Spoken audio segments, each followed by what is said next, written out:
পৃথিবী বড় স্বার্থপর, দুনিয়া বড় স্বার্থপর। দুনিয়া কাউরে জায়গা দেয় না, দুনিয়া কাউরে এত মজবুত পাইলিং করে যেই বিল্ডিং বানাইলাম, দুনিয়া তারে থাকতে দেয় না। যাও এটা যাও, যাও তুই লাথি দিয়ে বাইরে যা, কবরে যা, কবরে যা। দুনিয়া কাউরে থাকতে দেয়। দুনিয়া কত ক্ষমতা ধরকে মাটির নিচে দিছে, দুনিয়া কত সম্পদ আলাকে মাটির নিচে ফেলে দিছে, দুনিয়া সুন্দরী নারীকে মাটির নিচে ফেলায় দিছে, মাটির সাথে রেজা রেজা করে ফেলছে। আজ আর চেহারা নাই, আজ আর রূপ নাই, আজ আর যৌবন নাই, আজ আর ক্ষমতা নাই। এমন বাদশা ছিল পৃথিবীতে যার হাতের আঙ্গুলের ইশারায়। ছেলেরাও মনে রাখে, ঈদ মানে নতুন কোনো জুতা না, ঈদ মানে ইবাদত।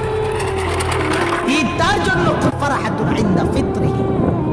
ঈদুল ফিতরের আনন্দ তো রোজাদারের বেটা, হারাম করে আবার ঈদের আনন্দ সুদ করে। মানুষ মানুষের অবস্থানকেই ভালোবাসে, মানুষ কখনোই মানুষের অন্তঃসত্ত্বাকে ভালোবাসে না। অবস্থান আপনার ভালো, আপনার পিছনে মানুষের অভাব থাকবে না। আজকে আপনার ক্ষমতা আছে, পাওয়ার আছে, খ্যাতি আছে, ইত্যাদি আছে, মানুষ দেখবেন পিছনে ঘুরঘুর করছে, ঘুরঘুর করছে, এবং এরা কিন্তু সবাই সবার স্বার্থেই ঘুরঘুর করছে।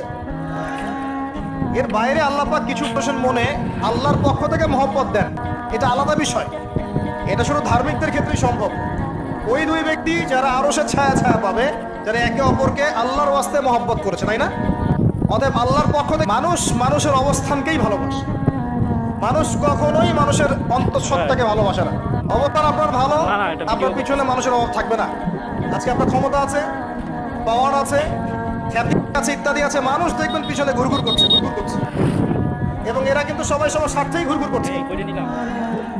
এর বাইরে আল্লাহ পাক কিছু প্রশ্ন মনে আল্লাহর পক্ষ থেকে মহব্বত দেন, এটা আলাদা বিষয়। এটা শুধু ধার্মিকদের ক্ষেত্রেই সম্ভব। ওই দুই ব্যক্তি যারা আরশের ছায়া ছায়া পাবে, যারা একে অপরকে আল্লাহর ওয়াস্তে মহব্বত করেছে, তাই না? অতএব আল্লাহর পক্ষ থেকে মানুষ মানুষের অবস্থানকেই ভালোবাসে, মানুষ কখনোই মানুষের অন্তঃসত্ত্বাকে ভালোবাসে না। অবস্থান আপনার ভালো,